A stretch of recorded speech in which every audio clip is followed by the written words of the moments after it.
Ladies and gentlemen, good day and welcome to the Orient Limited Q1 FY23 earnings conference call.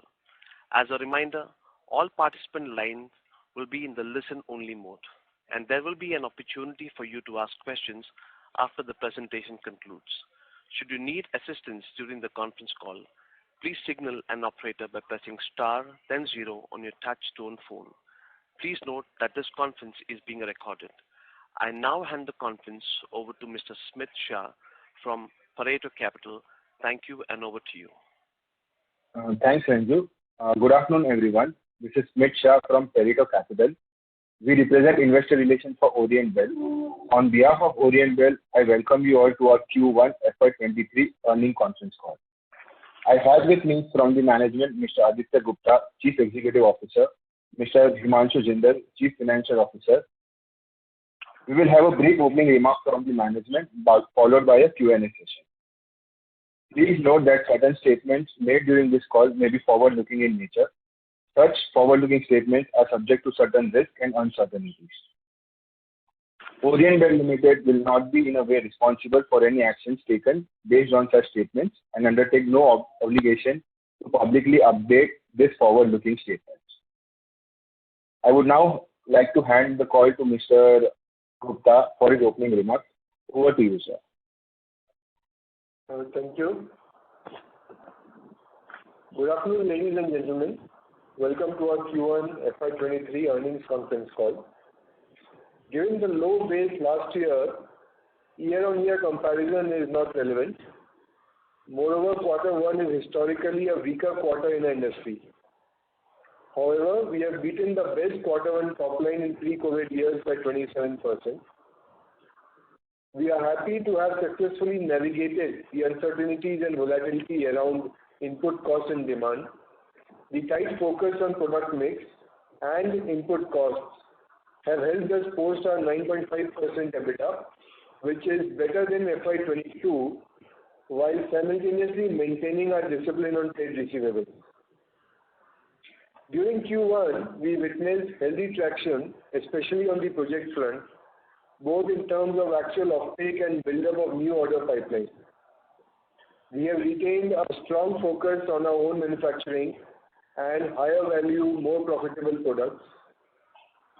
We have been selective on projects and consciously decided to forego some top-line revenue rather than expose ourselves to credit risk.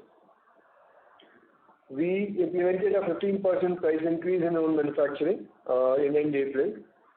However, input costs, especially natural gas, have been going up month on month, and this definitely impacts margins. In own manufacturing, we are holding on to the price increase taken over the last 9 months. While on trading sales, we have increased our discounts, which have been compensated through better buying prices.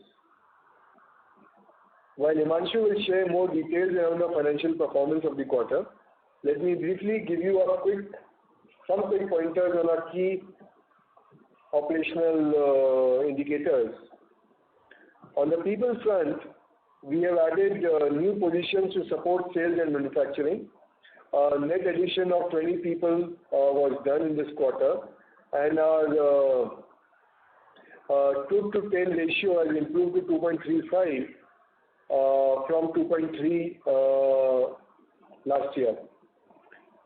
On the distribution front, we have hosted our Unstoppable event in April and May across 11 cities, and the management team, starting with me, have met more than 200 channel partners face to face over these 11 meetings. Foreign travel schemes for Johns for our premium channel partners were organized during Q1. We have also added 20 exclusive tile boutique stores, Orient Bell Tile Boutiques, a net addition of 20, which brings the total number of operational displays to 305 as of 30th June 2022. On the product side, we have a share of own manufacturing to sales to 75% versus 67% last year, Q1. thus ensuring better profitability. Our new product introduction continues to drive revenues, and this has constituted 17% of our revenues in Q1 FY23. Digital has been a major differentiator for OBL, and we continue in our efforts to make tile buying and selling easier. Multiple initiatives via online forums and social media platforms drove outreach to build awareness and preference with both B2B and B2C customers. Some exit statistics on our digital reach, which is June 22 versus June 21. Our website engagements have increased by 4 times. Our social media engagement has increased by 1.6 times. With this, I request our CFO, Himanshu Jindal, for the financial and other updates. Over to you, Himanshu. Thank you. Thanks, Aditya. Good afternoon, all. Normal Q1 after a gap of 2 years, and that too the best Q1 in terms of the highest ever sales value and profitability for OBL.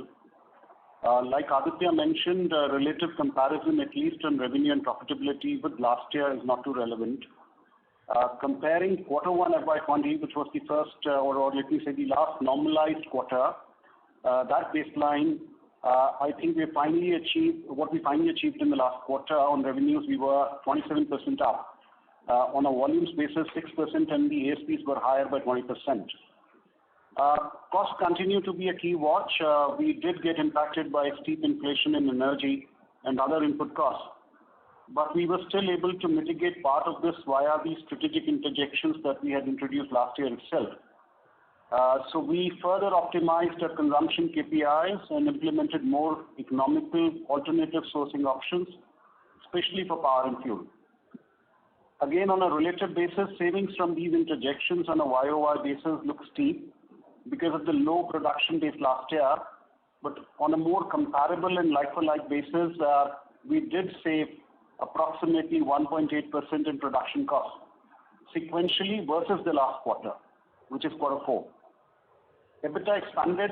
We did 14.6 crores, which is almost double of what we managed to do in Q1. Even in terms of margins, this meant an improvement of 370 basis points to 9.5%. While the consolidated PAT too improved to 7 crores, up from half a crore in Q1 FY20. On the capex front, 2 more of our projects at Secunderabad and Dora have got implemented end of June, well within the time and the agreed budgets. The Hoscot expansion project too is progressing well, and we do expect commissioning of this new line within the indicated timelines. On the balance sheet front, we continue cash positive despite paying for the ongoing capex projects, and our working capital cycle remains comfortable as well. I think we can request the moderator to open the lines for Q&A, please.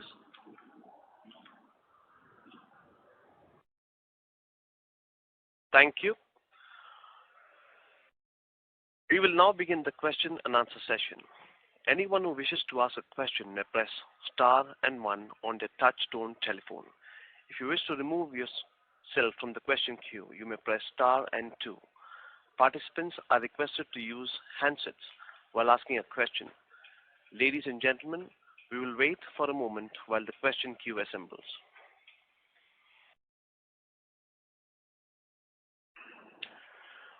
The first question is from the line of Arpit Shah from Stallion Assets. Please go ahead.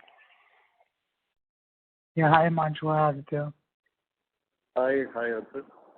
Yeah, congratulations on good execution. I have a couple of questions. At Orient Well, the last 3 years, we've improved upon debt, we've improved upon working capital, we've got almost all the things right, even a beat on tech. So now, how do you want to scale up? Because you have been stuck in a band of 500 to 650 crores of revenue. How do we break out from this and go to, let's say, 1,000 crore revenue? What kind of triggers you all have, or what kind of things you all have put in place which can help us accelerate our growth on the top line front going ahead?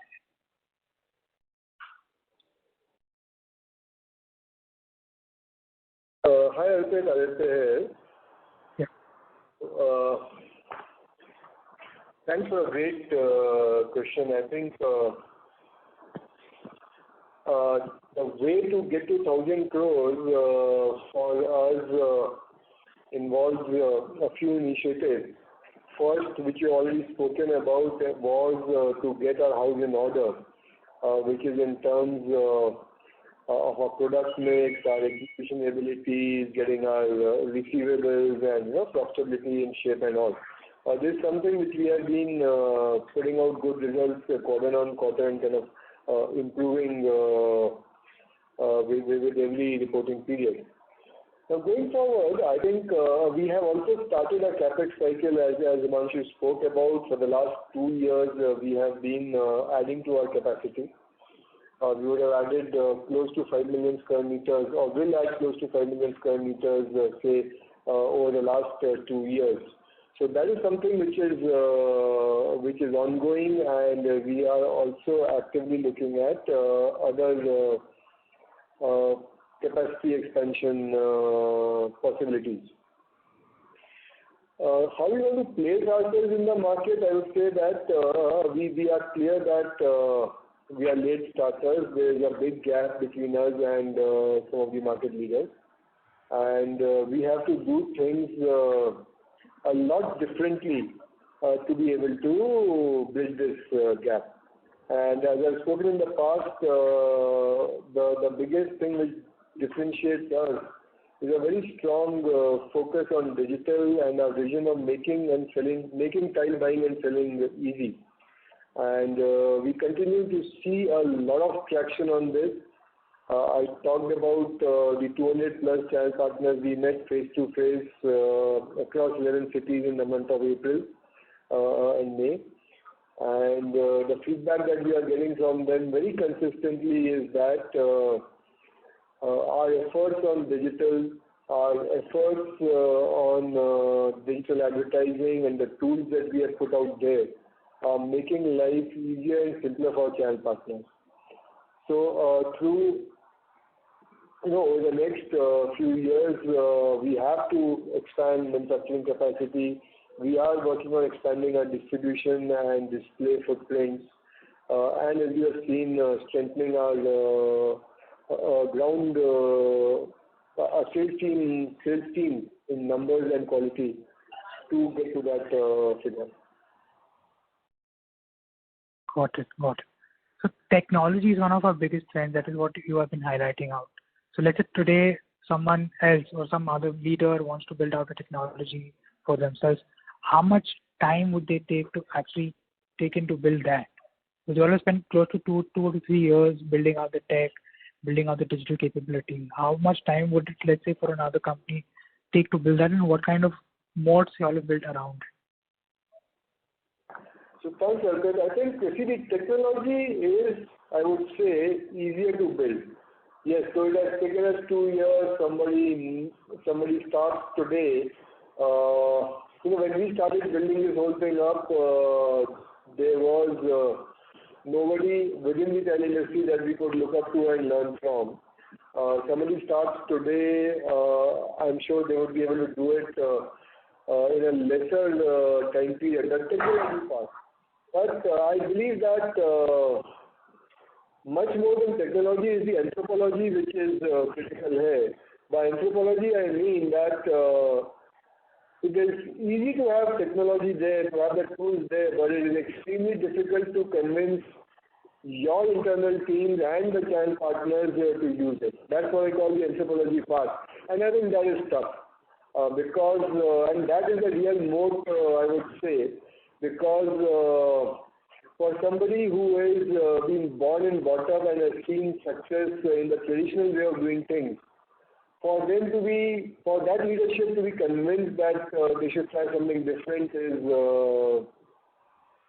it takes time. So while technology, I think, will maybe in a year and a half people would be able to build, but to get the people to use it would take a much longer time. Right. And just one more question. Let's say yesterday the market leader also reported their results, and we also reported our results. I just wanted to understand the seasonality difference between both the companies. Like Kajaria reported a 10% or a 12% QOQ drop, and we reported a close to 27, 28% QOQ drop in revenues. So what kind of product mix is accelerating, or what kind of customers we are serving which are different than the others? Because the drop was typically massive for us on the QOQ side, but historically it has been that. But for Kajaria, it was a normalized quarter where they had probably a 10% drop in revenue. So what is that difference in seasonality between two companies? So, Arpit, Himanshu this side, see, there is a factor of seasonality for sure between quarter 4 and quarter 1. Someone has lower impact, someone has a higher impact. And I think, what we need to appreciate here is see the way our sales are structured versus, let's say, that of someone else. Correct?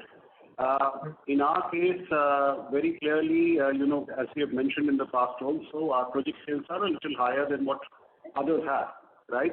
Traditionally, this is how it is. So this obviously plays a role. You know that most of the projects are approaching, us and taking supplies from us closer to 31st March, right, and stocking that. Therefore, we get hit a little bit more in quarter 1, but over a normalized full year, I think you will see our performances improving quarter on quarter.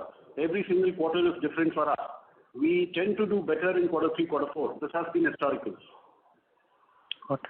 And what will be the retail mix versus the project mix for us? So, based on the definition that we have been saying now consistently for the last 2 calls, this would be between 20-25% would be, you can classify that as projects now. Got it. Thank you. Thank you so much.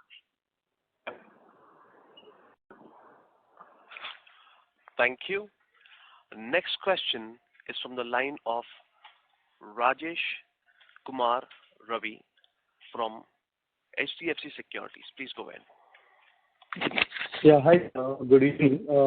I have 2 questions. First, could you share how much is the export revenue for you of the total volumes, total sales? Hi Rajesh.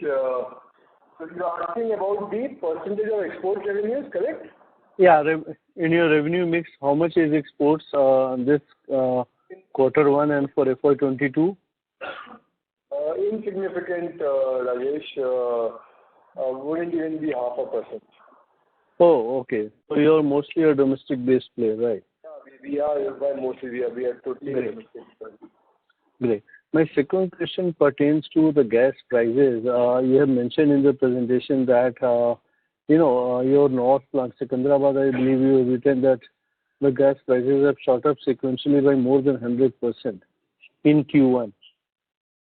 So, we said that it is for the Dora plant, not the Secunderabad plant. The Dora plant has gone Dora plant, okay, Morbi.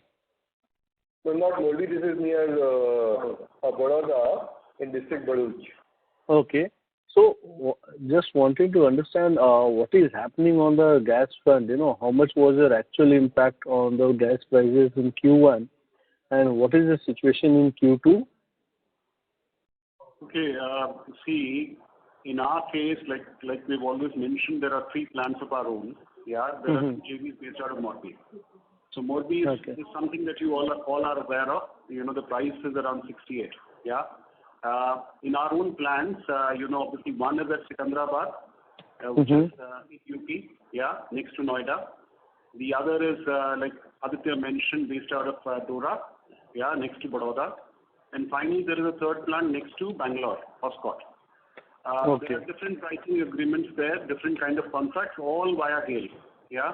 And yes, the prices have been pretty volatile. Every single 15 days, at least in Secunderabad, for example, prices are changing. Yeah. So what we said in our release was that we had been hit at Dora, which is the cheapest gas that you get. It's been doubled up. Okay. Yeah, and this price will continue at least till September end. Correct? So the same price continues from 1st of April till 30th September because this is a APM contract. Right? Okay. It may go up, it may go down. It will all depend on what the government finally agrees for. Yeah. So some of the trends are only indicating that this will further go up. Yeah. This is how the Henry Hub is at least reflecting. Okay. in terms of whatever we get at Secunderabad hotspot, yes, the price has been volatile. Like I said, it's traded in the range of 55, 65, in that range over the last 6 months. Mm-hmm. So, Q1, could you give a split of the costing across the 4 plants? So Secunderabad would have been close to 60. More than 60. No, Q1. Yeah, average. Yeah. Hotspot would be 5 rupees dearer. 65, okay. Roughly around that level. And then finally, Dora. Dora would be around 20 to 23. Okay, 23. And this Morbi was 68? Yes. And where do they stand currently, sir, in Q2? Q2, only 15 days have gone by, 20 days. Yeah, so only the first cycle has come up, but yes, the prices are up further. Yeah, so by how much current prices would be versus these average numbers? 5 rupees more, approximately 5 rupees more in Secunderabad and Hotspot. And Dora is almost 46-50 rupees. No change in Dora, no change in Morbi. Okay. Dora is already increased to 23. So Dora and Morbi are flattish and rest are higher slightly by 5 rupees is what you mentioned, right? Yes. Okay. Understood. And sir, the market data yesterday was talking that with export market remaining strong, we expect it should have a positive bearing on the market. What is your reading? What is if exports are strong, why are Morbi unorganized players taking a shutdown? Where is the calculation mismatch in terms of demand and supply leading to a shutdown for a month? So I think first of all, let's understand what export market is. Yeah, the normalized run rate on exports used to be in the range of 700 to 750, maximum 800, pre-COVID. Okay. The run rate last quarter, in quarter 1 of last year, last fiscal, was approximately 3,500 in that quarter. And on value terms, even in this quarter, the last quarter which has gone by, quarter 1 FY23, on value terms, we are more or less flat. Okay, which translates into something like 1,100, 1,200 kind of a run rate per month. Monthly, right? Okay. So yes, the exports have gone up. It's not gone down. First of all, second, there is definitely a lot of new capacity which has got added. Yeah, some 85 watt plants adding up onto a base of 800 odd means at least 10% of capacity by number. And these capacities are much larger in size, more efficient. In percentage terms, this could be even higher than 10%. Right? Okay. Please also appreciate, so one side is this, whatever is demand, supply, and why people are taking certain calls. Right? You also need to get aligned to the idea that the energy costs are continuously going up more for Europe. Yeah. So the capacities which were competing with us globally, Italy, Spain, for them the prices have gone up from almost like 18 months back. It used to be, let's say, around 20 euros per megawatt hour. What I read was it was 80 euros last month. This month it's already 160. So it's down.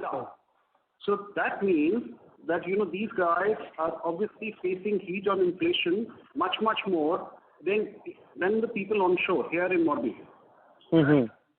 Even the container freight movement, the container freight rates have gone down. Correct? I was not able to as much as what we wanted to do. The one reason for that was definitely, the container freight rates going up last year.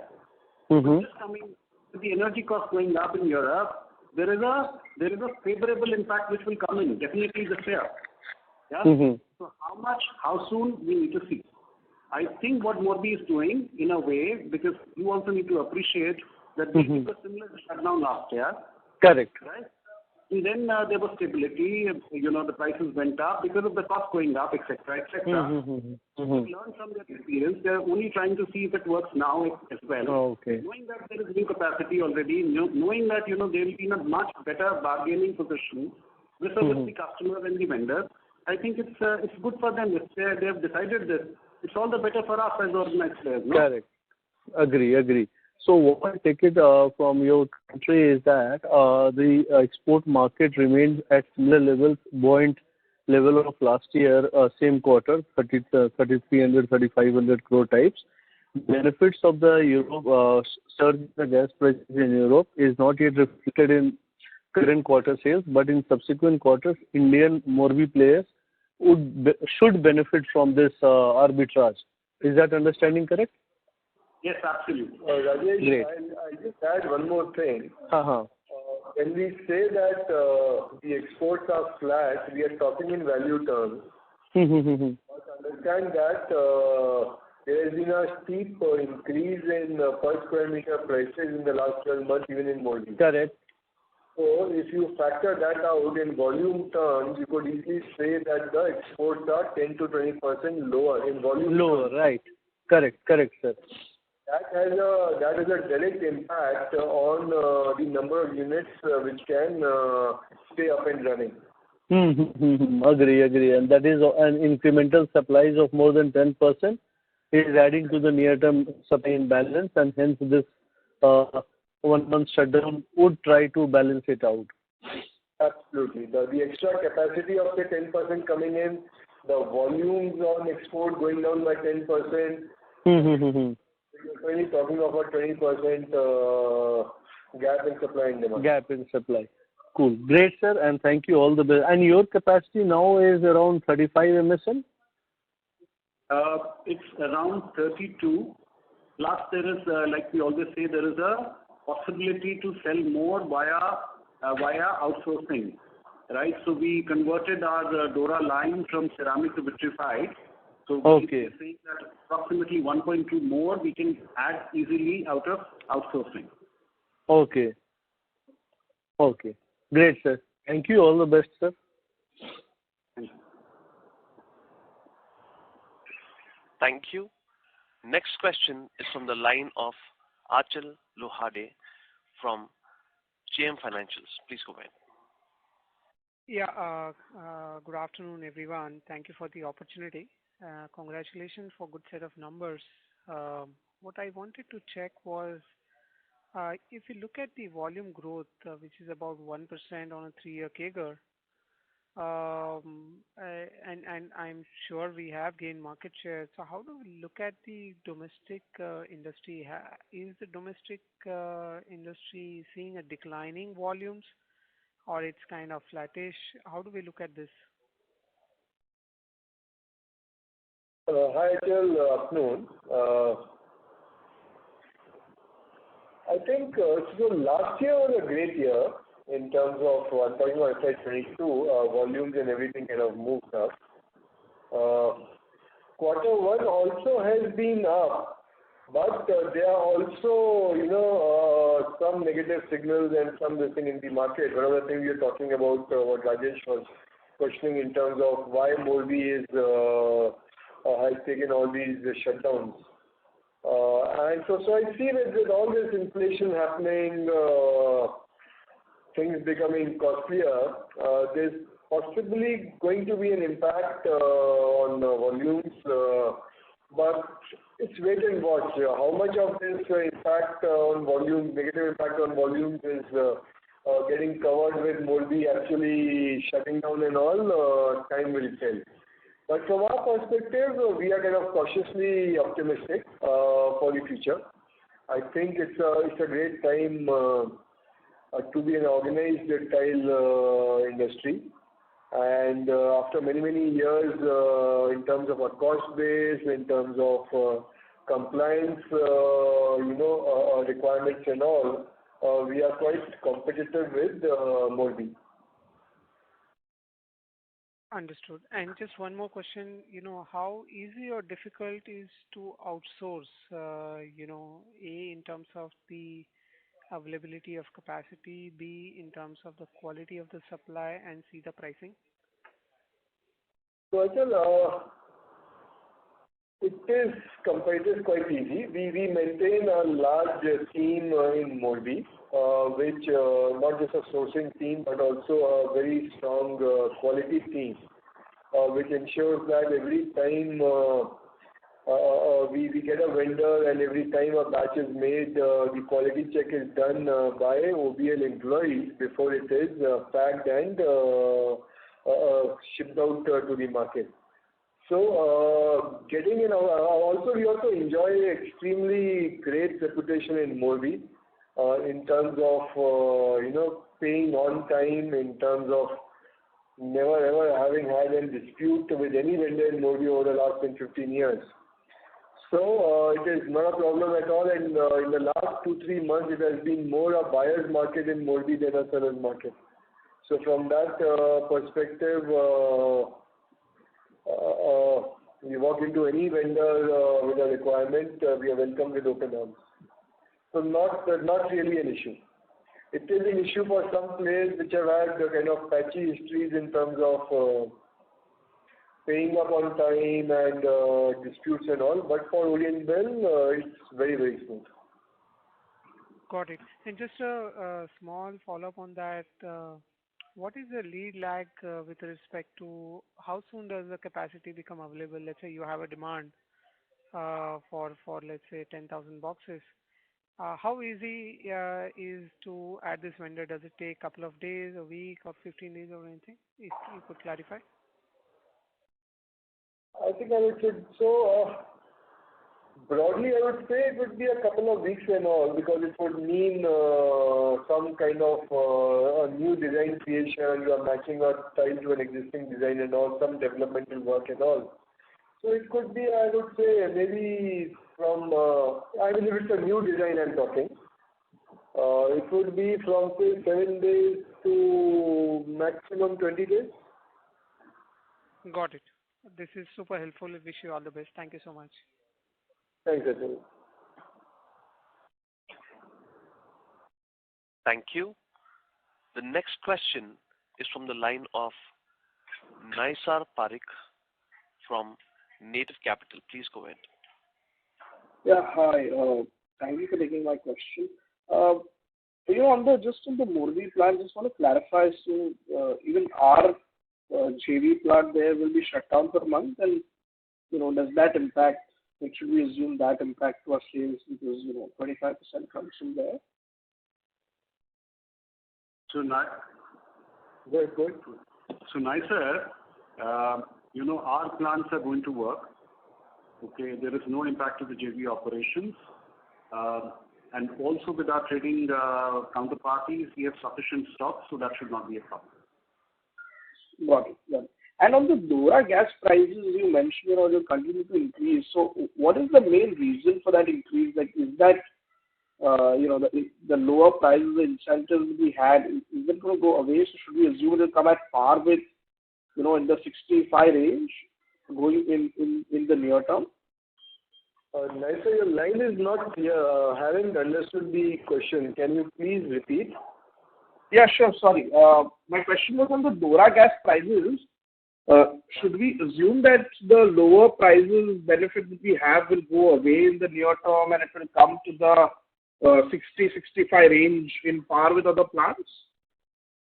I don't think so. There are a large number of units, who are on the administered pricing mechanism gas, and the way it works is that this is gas which is produced from small local fields, and to make an infrastructure to kind of evacuate this gas in terms of pipes and everything is significantly more expensive. So it has always been that this gas gets consumed closer to the well. So I don't think so, but this is, at the end of the day, this is something which is determined by the Government of India from time to time. The price of 11 rupees which we were paying till in FY22 has been there for, I would say, almost 4-5 years or something like that. So 11 or 13, so that's okay. An average of 3 average of about 12 rupees or 13 rupees in FY22. Which has been constant for I think 3-4 years or so. Got it. And on the digital initiatives that you mentioned, right? I just want to check. Do you kind of track the impact of it on sales? Like either what percentage comes from the digital channels or even the tile boutique that we have or the experience center, what percentage of people who go there actually make a purchase or something like that? Like, is there any quantifiable metric that you track? So yes, we track a lot of KPIs. For example, I did mention that, for example, our website traffic compared to June 21 versus June 22 is 1:4. So these are metrics and all which you look at every month, and also the various other things in terms of social media followers, the number of users of our digital tools and all. So I'll just give you another figure. The usage of all our digital tools put together, June 21 versus June 22, is up by about 45-50%. So we keep, and that's the benefit of digital, that you can track everything. Right. No, I actually meant the impact on sales, because how much of this, like how much of the increase in website or social media engagement actually translates to more volumes. Like, is there any way to kind of track conversion rates or something like that? Do you track that? So, Nasser, that is a slightly more difficult thing to do. We do get leads and all through our website. That is, we track that. But typically what happens is, in our industry, we do not have a window into the secondary sales from our channel partner, from our dealer. So in the absence of that data, it is kind of impossible to know exactly how much quantitatively. But as I said, when we are meeting our channel partners and we see the kind of interest, when we started on this journey of digital 3 years back, people used to look at me with totally blank faces and kind of say, what the hell, this is not something which works in our industry. And today, 2 months back when we had these various town halls, we met the 200 plus channel partners. Every one of them was hungry for more. So many of them told me that, look, we don't understand this, but my son is 25 years old, 30 years old and all, and I would like him to be trained in all of this because he understands this much more, I don't. So we are seeing that traction and we are seeing that feedback which is extremely positive across. Okay, I'll come back in the queue. Thank you so much. Thank you. Thank you. Next question is from the line of Devesh from DS Investments. Please go ahead. Yeah, hi. Good afternoon. Thank you for the opportunity. Just a quick question in terms of your opening commentary. You sort of called out that you did let some of the project business go. Just if you can share some qualitative aspects that what is the framework, how we decided about letting go of some of the work. So is it like completely gone or it's going to add up in coming quarters? So Devesh, these are projects which typically would have a lifetime of say 1 to 4-5 months, and there's one product category which is nano and double charge, where we have seen a lot of regression on pricing, margins which we feel are absolutely unsustainable. And also places where and a lot of places where both margins were very low and the credit history or the credit profile of the customer was not too good. So these are the areas that we have kind of stepped back from. We still do some medium to low margin business where there is zero credit risk if the customer is willing to pay in advance. But areas where there is uncertainty about payment timelines and the margins are low, we have consciously tried to keep away. And a lot of that business has kind of come in quarter one. Okay, makes sense. And just connected question, if you could help us sort of, you already called out that, from here on quarters, every quarter would be some improvement, and last 2 quarters or H2 being stronger for us. In terms of margin, do you think that would be similar trajectory, or you think a lot of variables at play? See, Devesh, there are too many variables for sure. You know how the global economy for the entire system is looking like right now. Yeah, it's pretty fragile. But having said that, despite all this volatility, one thing which I said, which I'll hold on to, which is the scale.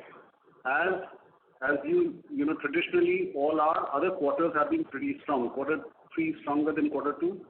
Quarter 4 is generally stronger than quarter 3. So at least that scale advantage will come in, which will help us improve our margins to that extent. But yes, pricing and variable costs are not in anyone's hand, right? We'll try and do what we can do, at least on product mixes, and making our lines far more, efficient. Yeah, our production processes far more leaner to the extent possible. This is what we have been doing. I think we'll continue to do that.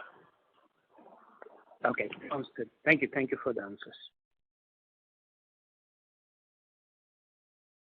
Thank you. Next question is from the line of Amit Jeswani from Stallion Assets. Please go ahead. Hi, Manshu. Hi, Aditya. Just been looking at your journey for the last 4 years. You guys have done a wonderful job. I've barely ever a mid-sized company like yours having better balance sheet than the market leader. So well done on that side. Just trying to understand that my team member was asking about how do we scale from 600 crores. We've already got, let's say, the tech right. We have optimized on cash. We've got the balance sheet right. Now comes the scale-up part. How will we, because we are already at, let's say, 90% capacity utilization on our own manufacturing this quarter. But how do we get to, let's say, 1,000 crore? Like basically, if the market leader is growing at 15-20% volume growth, that is what they guided for yesterday on the con call. How do we scale faster than what is the advantage that we have? Is it a cost advantage? Like what are the things that we'll have to create to basically move from 600 crores to 1,000 crores at least? So thanks, Amit. I think great question. I kind of partially answered this in Arpit's first question. So I won't repeat that. That's part of the answer, but I'll kind of add a few more things to this. See, we have historically been a north and an east-centric company. If you see our investor presentation, you'll see that a large, disproportionately large part of our business comes out of north and east, and south and west, which by themselves are very, very big consuming markets. Orient Bell has been very weak. So one area of scale-up, we talked of getting from 650 crores to 1,000 crores and beyond. One part of the puzzle, one part of the solution lies in south and west, where it's kind of a virgin market for us. So that's one part of the equation that we have to fix. Just to give you a sense, last year we did about 70% of our business was north and east. South and west was just about 30% of our business, and obviously this is not how the market is. The second part of this scaling up, Amit, is the product profile.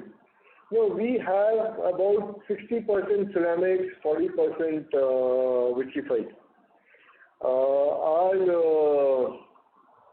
In vitrified, also I focus on GVT.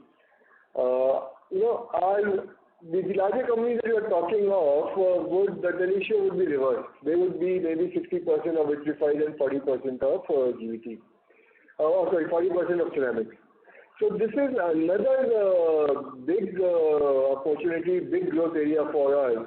So how do we build up our vitrified product profile? That is one part of it on the product side across the country. And the second part is how do we disproportionately grow and get the west and the south business firing for ourselves. and all the tech piece and all the discipline on balance sheet and stuff which you're doing would kind of help us create the resources for all of this scaling up. So we are at 150 crore revenues. How much would be the tech piece which would have contributed on this 150 crore? So, it's difficult to say, to give you an exact this thing, but for example, our OBTB, the Orient Bell Style Boutiques, which are display centers, they give us about 35-36% of our total sales. Now, these are places where the consumer actually comes face to face with all the technology tools that we have put out there. And this figure, 2 years back, it was about 30% of our sales. Last year it was 35% of our sales. We are adding a net add, not even gross add. I'm talking of net add there. Excuse me. Q1 we have added almost one OBTB every 4 days or so. Last year also we kind of maintained that same pace. We expect to keep doing it, obviously with South and West as a focus. So we are getting a lot of business. It's not like an e-commerce business where people are kind of going onto your website and ordering things. We can give you a very clear answer that so many people are ordering online and all. So it is an online come offline business. People are using our online tools, our digital tools to discover Orient Bell, to discover our products, to do some kind of a shortlisting of our products, and then they walk into the OBTV, the display, listening to a dealer point, and complete the purchase. Unfortunately, the way it's structured is the dealer secondary is something which we don't get visibility on. Got it. Just one last question on the pricing power side. Is our pricing in line with, let's say, the market leader, or we have to give, let's say, 3, 4, 5% discount? We add a discount to the market leader, definitely, and that shows up in the EBITDA margins also. I think for last quarter also there was 5 or 6%. So we had a discount with them, but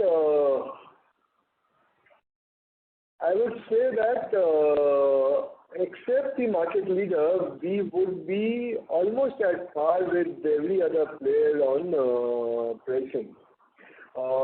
Anecdotal evidence, we review the projects that we lose every month with our enterprise team. And I've seen that over the last 6-9 months, the number of projects that we are losing to the top 2 or top 3 tile companies is much higher than what we lose to other players and all. So we are getting closer to them in pricing. We also, I mean, one of the price increases that we took last year. I think last year the price increases that OBL took were much more than any company, and I repeat, there's any company in the industry. And we have kind of held on to those margins. So the market leader does an ROIC of broadly 25-27%, right? How do we get to that 20% plus ROIC mark if we are selling at discounts? We'll have to create some kind of other efficiencies, right, to get to the 20-25% ROIC. Is that the goal that we have, that we move to a 20-25% ROIC business model? Why should I answer this? Yeah. Hi, Amit. See, I would not talk about aspirations right now. Let me say what we've been doing. We've been improving our EBITDA margins every now and then, and we have been actually trying and pushing more money into strategic areas, whether it's on the people front, whether it's on marketing initiatives, etc. Yeah. So we are putting in, just to share with you, on marketing, counting in whatever support we give on sampling, on cocos, on our own manpower, which is housed here, to do all these marketing initiatives, all of that put together, broadly in the range of 3.5 to 4%. This is what we spend. Yeah, because unlike the past, I think we are pretty clear that these are areas where we need to invest on to be able to get us volumes, to be able to scale up, like you mentioned, at some point in our conversation. So idea would be to continue doing all of this and continue to improve our EBITDA without meaningful drag on the balance sheet. If all of this happens, then automatically your question on ROCE gets answered. It's improved from the past. I'm sure it will keep on improving. Maybe just to add on the scale-up piece, what Aditya spoke about. See, you need to appreciate there are investments that we have already done or announced. This is adding almost 25% to our capacity, to the baseline capacity that we had, let's say, in the beginning of October 20 when we started with this capex cycle, so almost 2 years back. With all of this new capacity coming into play, the moment it gets digested fully, you automatically get that advantage on the scale up. Yeah, apart from whatever we are doing on our distribution, on multiple other things that Aditya talked about. So yes, all of this plus whatever opportunities we are able to get out of trading, all of that should help us to move to the ranges that we talked about. No, is that helping? Yes. Thank you so much, Himanshu. Thank you so much, Aditya. I wish you all the best. I would be in touch with you guys. Thank you. Thank you. Ladies and gentlemen, in order to ensure that the management is able to address questions from all participants in the conference, please limit your questions to 2 per participant. Should you have a follow-up question, we would request you to rejoin the queue. Next question is from the line of Keshav Garg from CCIPL. Please go ahead. Sir, taking over from the last speaker's question, sir, like the convergence, talking about convergence between our parameters and the market leader. Sir, in the fourth quarter of last year, we had closed that gap in terms of margins by large extent by doing 12% operating margin, whereas the market leader was at 15% operating margin. So now in the first quarter, our margins have declined from 12% to 8%, whereas the market leader has maintained 15% operating margin. So I'm unable to understand that seasonality should be affecting the whole industry. Like for example, during the monsoons, all the cement company sales are down. So but how is it that the market leader sales quarter on quarter have declined only by 8.5%, whereas our revenues have declined sequentially by around 29%? And I guess the operating margin is a function of operating leverage, so that follows. So basically the question is, how is it that seasonality is hitting us so much? Is it that the north and east, the geographies where we are present, are more prone to this seasonality? So, hi Keshav. I think you partially answered the question yourself. Seasonality definitely plays. Number one, I mentioned this to someone else as well when we were talking about this to Arpit. In our case, like I said, we do more projects, and therefore, when we stock up more, when we sell more to projects end of March, they stock up and they obviously don't buy in quarter one. So seasonality has always been there in Orient Bell versus, let's say, the other players. Our quarter two is bigger than quarter one, quarter three is bigger than quarter two generally, and quarter four is obviously the best. This is how it has played, at least historically, for Orient Bell. Now, coming to your question on the margins, I think what you should also remember is how our margins are improving on a YOY basis on, let's say, something which is pre-normalized quarter one. Compare quarter one to quarter one. If you start comparing sequentially, yes, there is a merit of doing that, but then the scale and the efficiencies also come into play. I think what you should appreciate is that the costs are going up, which is very, very clear. The fuel cost per se has gone up much, much more. Even the input costs are rising at the same time. With scale not being the same as quarter four, obviously you had an impact coming into play in quarter one. Part of this was negated, like I said, via the the pricing which was already there last year, the increases that we implemented, continuing to stay put. We also took a bit of a price increase in April end, which also helped. But more importantly, I think we've been working extensively on the cost optimization projects. So just to give you a sense, on a like-for-like basis, I mentioned in my opening speech, we were still down 2% sequentially. So that's a saving which has flowed into the P&L, whether we see this or not. Yeah. So I think we are doing what best is possible under the circumstances, with leverage coming into play, the scales coming into play, post-expansion, etc. That should get addressed. I could have obviously, cut down on my investments onto strategic things. Like I said, on people front, we still hire 20 more new accounts. We did invest on marketing, like I said, 3.5%. If I wanted, I could have cut it down very easily and then let the margins be where it could have been. Yeah. But I think the idea is not to cut corners very, very clearly. And I think Aditya also mentioned that we actually allowed a little bit of project to actually go off, yeah, because of the aggressiveness that was perhaps demanded on the pricing or the credit side. This is not something that we wanted to do immediately. We didn't want to take a lead on pricing or credit aggressiveness in the market. No? Sure, sir. Very much appreciated. And sir, lastly, just wanted to understand about the demand environment in general, and also the possibility of taking further price hikes, since you mentioned that gas prices are still going up. So Keshav, let's see, quarter two has just started. As I said earlier, the volumes are softer than the top line. The same volume growth you have seen yourself is lesser than the value growth across. Let's see how it plays up. In terms of pricing, I think over the last 9 to 12 months, we have recovered kind of, we have increased our profit margins. Obviously means that we have passed more than the cost push onto the market. So I don't see any immediate initiative to push selling prices until unless things at the industry level get a bit cleaner and a bit smoother. Okay, sir. Thank you very much. Thanks. Thank you. The next question is from the line of K.R.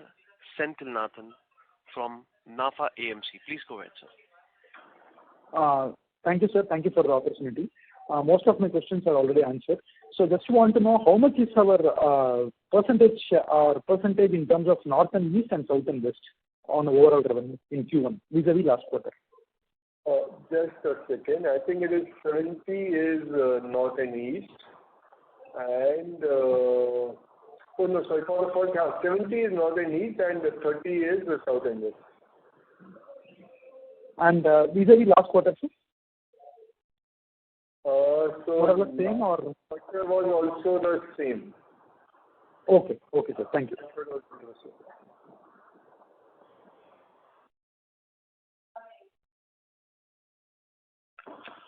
Thank you. Next question is from the line of Kamlesh Kotak from AMSEC. Please go ahead, sir. Hello. Good afternoon, gentlemen. I just want to have a broad understanding of what's your assessment of medium to long-term demand outlook across all the four key markets, maybe retail, commercial, government, and project on one side, and also if you can highlight the same from the context of rural versus urban or tier 1, tier 2 markets. So Kamlesh, I think the tier 1, tier 2 markets would definitely lead the growth. So that we have been seeing for the last couple of years, and I think that's kind of a secular trend which will maintain. That's one part of the answer. On the second part, I think medium to long term, I am very bullish. I think the building and construction industry has been coming out of recession after the multiple shocks of demonetization, the data implementation, GST, and all of that. I think people are building, people are getting back into real estate. So medium to long term, I am very bullish about the building and construction sector. And building and construction sector does well, we automatically do well.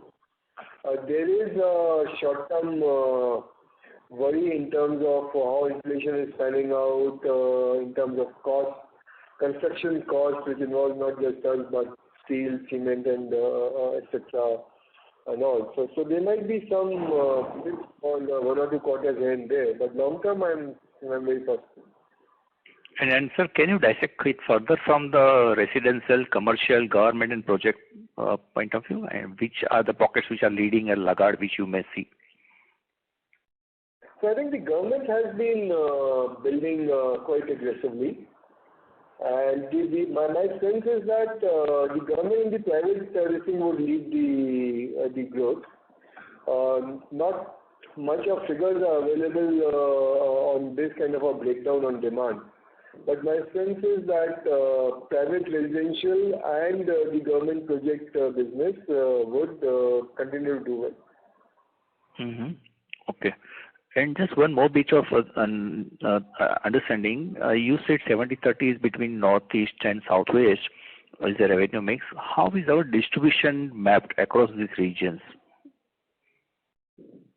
So I guess it's similar in the sense that the reason we are weak in South and West is that we do not have the distribution channel, we do not have the display, the OBTDs out there. That's the way it has historically been. So are we consciously working towards getting more of a traction in the other markets in terms of distribution ramp up or marketing spend? Is there any strategy that we are working on? Yes, we are. We are, as I said earlier, this is South and West growth we identified as a major opportunity for us. And we have, for example, we have added people, we have split some of the larger zones. Now we have a separate South 1 and a South 2 zone. We have added manpower in Western India, both in the project business and in the retail business. So all of this is already been done. Now we are in the process of adding up our distribution, our channel partners and display areas and all. So there is a conscious strategy behind it which is being executed. Fine. Yeah. Okay. Thank you. That's it from my side. Thank you. The next question is from the line of Bismit Naik from RW Advisors. Please go ahead, sir. Yes, sir. Just one question on project mix. How has it changed from Q4 to Q1? Just a second. Just put up Q4. Okay.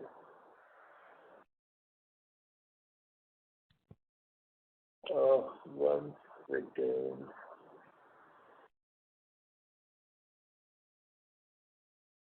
So Q1 was the same as last year. We had I said this before also. We are now classifying projects as one which have done at least a 3,000 square meter volume in the quarter. That's what we are kind of calling a project, just for the sake of consistency. So this quarter it was 21%. And I don't have the quarter 4 figure in front of me, but I think it will be higher than 21%. Because typically quarter 4 is where a lot of projects get closed. What is the general ballpark for quarter 4? FY22 full year number of projects was also 21%. So the first quarter is at par with that. Maybe we can, Ashish, you can just note it down. I just pull out the quarter 4 figure from, I think it will be 3-4% higher is a ballpark figure, but I don't remember exactly. Maybe the Pareto team can actually give you the exact numbers later. Sure. So this seasonality is only to do with projects and not to do with geography or vitrified mix or anything, correct? I didn't get the question. Can you repeat the question, please? Yeah. So the seasonality that we have seen, which is higher than the market leader, this is only because of our higher project mix relative to the market leader, correct? And not because of geography or change in mix or any other factor? Oh, largely what you said is right. Projects. Okay, understood. So Q4 number would be around Do you have it in front of you or? So what do you mean? Q4 numbers? Q4 project mix. Project percentage what you're asking for, you don't have it right now. That we'll provide to you separately. Okay, fine. Thank you. Thank you. Yeah. Thank you. Next question is from the line of Naisar Parekh from Native Capital. Please go ahead, sir. Yeah, yes, thank you for the opportunity again. My question is on capacity. You said we are at 32 million. Where would we be, by year end?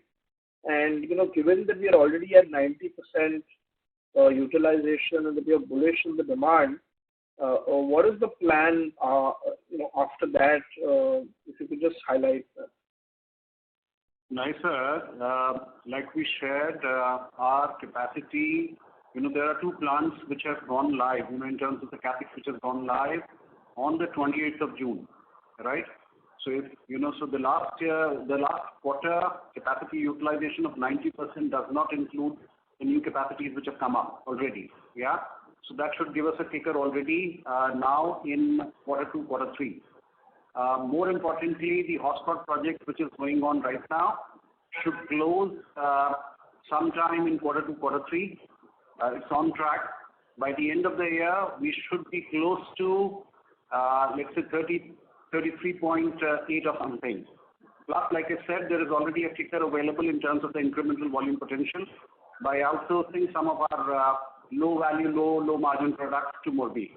So that in total, what we are saying is approximately 35 million square meters available to us one way or another. So that should give us enough headroom to grow in this year in terms of volumes. Moving on, yes, like I've shared on the previous calls also, there are things in the making. I don't want to discuss them right now. Allow us more time. I think we have already done 25% of our baseline in terms of volume expansion, in terms of the capacity expansion. Give us more time. I'm sure we will be able to give you some more details around the larger capex as and when it is formalized. Got it. Sure. No, thank you. It's helpful. And on the vitrified to ceramic ratio, I want to understand the Dora conversion you said is completed. So, when does the sales should they start? And secondly, despite the Dora getting added, what is the reason for a drop in vitrified in this quarter? Maybe Dora got added towards the end, but still, what was the reason for the drop in vitrified? So Dora capex went live, like I said, on the 28th of June. Yeah, the plant was also under a bit of a shutdown, which has also in a way impacted our sales in quarter 1. So that has no correlation with whatever we did in terms of vitrified now. The vitrified capacity becomes available to us now in quarter 2. Yes, there was a bit of a drop in vitrified, like what Aditya mentioned as part of his opening speech also. We did not selectively pick up certain project orders where it was more like a commoditized, low value, low margin products, traded products, largely double charge and nano. Yeah. So this is where, we let the business go in the interest of margins, in the interest of credit, etc.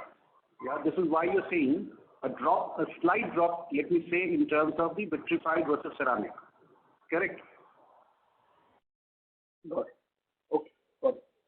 And just last question, even if we exclude the projects, right, even if there is a 4-5% higher projects in Q4, it's obviously still much larger decline for us versus industry, even in the retail sales from from Q4 to Q1. What would be the reason for that?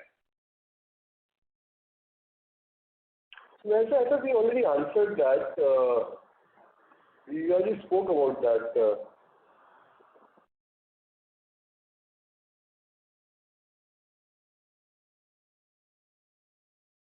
Okay. Okay, fine. Thank you. Thank you. Thank you. As there are no further questions, we have reached the end. Just one thing. I think just go back to Kamlesh. Kamlesh, we got out the figure. It was 23.5% for quarter 4. The project salience was 2.5% more in quarter 4 versus quarter 1. Okay. Uh, Thank you. As there are no further questions, we have reached the end of question and answer session. I would now like to hand the conference over to management for closing comments. Thank you. I think you all have been patient, and your support to OBL obviously counts. So if there are any more questions, please feel free to come to any of us. The Pareto team is there. Our people here are there, and you can obviously approach Aditya or me anytime. Thank you so much. Thank you. On behalf of Orient Bell Limited, that concludes this conference. Thank you for joining us, and you may now disconnect your lines.